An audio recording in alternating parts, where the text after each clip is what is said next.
Welcome back, crafty friends. It's Alicia of the Call Me Crafty Al YouTube channel, and I am so glad that you joined me today. On my video yesterday, I shared this I Love You More Than Ice Cream card that I created for the latest Sweet Treats collaboration. And as promised, I am back today with a process video so I can share with you how I created this card. Make sure to check out yesterday's video and to stop by all of the collaborators to see what they did with this month's theme, which was love. So it had to include a love theme and it had to include a sweet treat. So let's go ahead and get started on the process. I did go ahead and pre-cut and pre-punch some of the items out. So what I have here is an off-white card face folded at the top. I have a yellow and white polka dotted paper, and this is 4 1/4 inches wide by 5 1/2 inches tall. So that's going to cover up the front of that. This kind of flecked or patchy pattern paper is 4 inches wide by 5 1/4 inches tall. So it will have just a small border where you can see the yellow and white polka dotted paper. I went ahead and pre-punched the pieces for my ice cream cone, and you'll recognize the yellow and white dots. I used a blue scrap of pattern paper, a craft cardstock for the cone, and a pink for my cherry. This is the punch that I use. It is an old McGill punch and it is called Ice Cream Cone. I went ahead and punched out 2 of the full scoops. I did not punch out the little one, which I think is like if you put like a chocolate topping on it, you would use that. The other piece that I also went ahead and die cut was this little notepad paper, and I believe it's from a paper tray ink die, and it has the holes at the top and it's also perforated. And what I'll be doing later on camera is showing you how I embossed this. I used one of the new embossing folders from Michaels, and I ruined probably 4 of these trying to get it to emboss nicely, because what kept happening, because the part that makes the imprint is so sharp, it was actually cutting the images out from the vellum paper instead of embossing it. And you can see here on this one, there is still some vellum in there that I cannot get out. It like cut it and then it's stuck in there.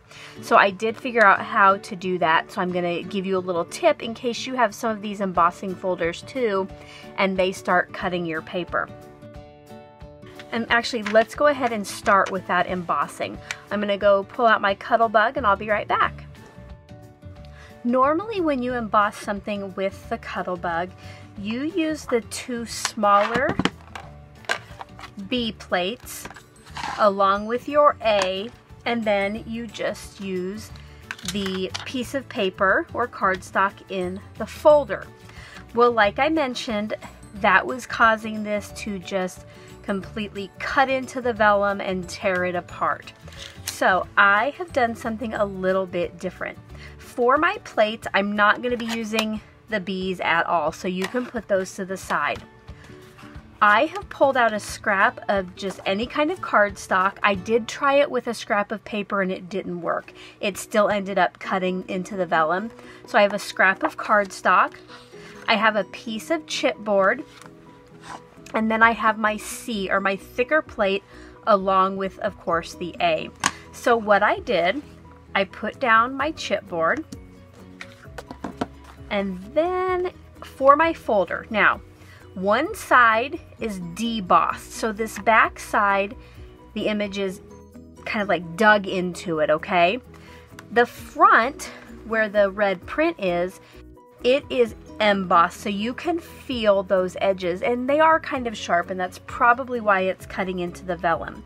So what you do, your vellum piece lays on the back, or the part that is debossed, okay?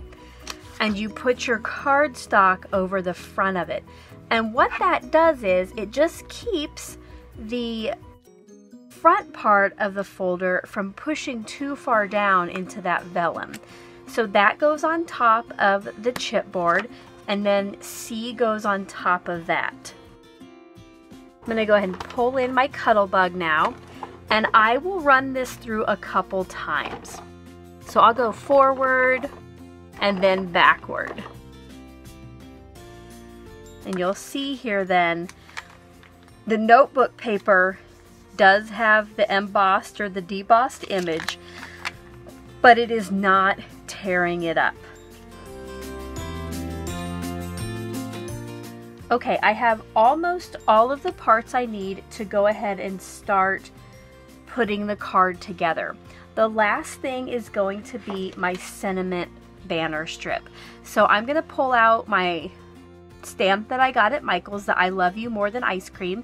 It is one of those new items in their $2 area from Craft Smart. And then I'm also going to be using fresh ink. This is a pigment stamp pad, and it is in the color Fuchsia. To stamp onto, I am just using a scrap of off-white cardstock, and it's the same color that I used for the base. When I ink up my stamp, I am not going to ink up the ice cream. I'm going to keep my ink over on the words only. And I have to say, this stamp, I used it once to create the sample card, and it stamped super nice on the first try, so that was good. So I do not have the popsicle inked up. I'm going to go ahead and just stamp this over on the right. And now I'm going to bring in my trimmer and cut off. I'm going to cut off a little bit from this end. I'm going to cut an even border here then, above and below my sentiment. Okay, that looks good to me. I'm just going to hand cut the fishtail at the end, so it won't be perfect. And then later, once I have the card together, I will cut off the excess on the right, but I kind of need to have everything adhered to the front and spaced out, so I know exactly where I'm going to put that. All right, let's go ahead and start assembling the card.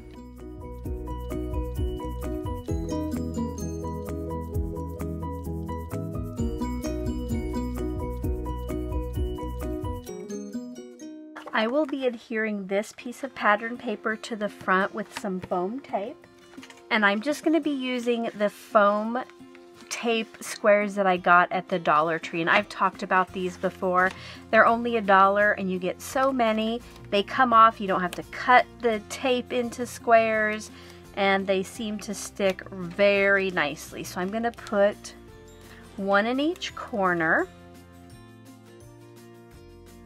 and two going in the middle.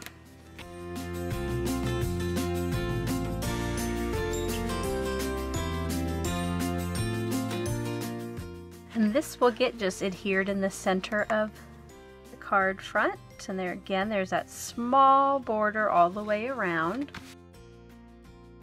Now I'm going to figure out where I want that ice cream cone. And I'm going to put my notebook paper a little skewed or a little tilted.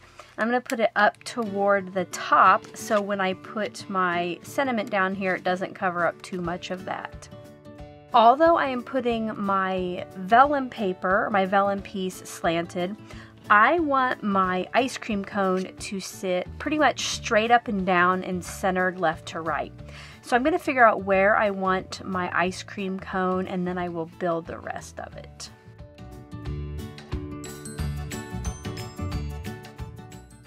Pretty good. I will be adhering my ice cream scoops with some foam tape as well, or with the foam squares. The first one, I'm just going to put the whole thing just right in the center. And for the yellow one, I'm going to trim off just a little bit of that so that next scoop can sit far enough down on top of the first one. So this will go more toward the top of that scoop.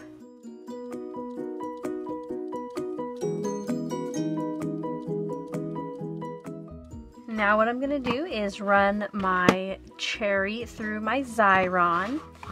And I could use a liquid glue, but I don't want to wait for it to dry, so I'm just going to run it through here.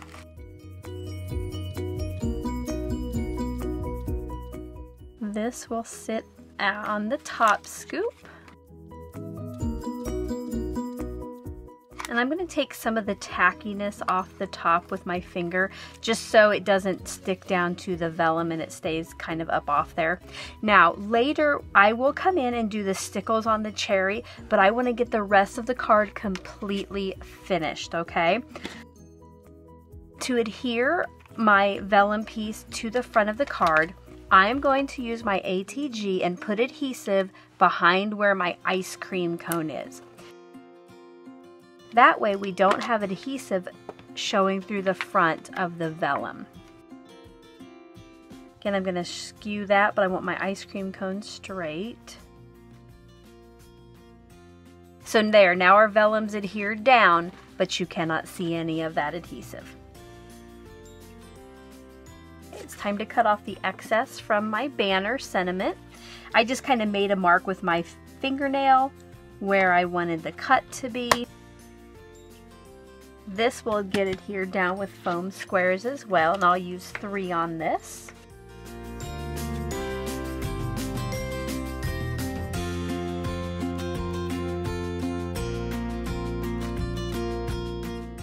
Everything is done but the stickles, so let's go ahead and do that.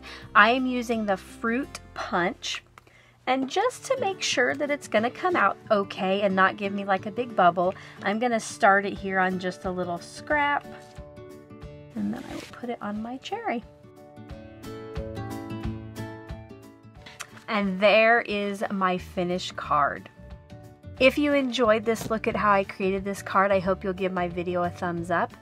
If you're new to my channel, I hope that you were inspired to hit the subscribe button below. If you're already a subscriber and regular viewer, thank you again for stopping back by. I hope you're all having a crafty day and that you have a spectacular month of March. Bye-bye.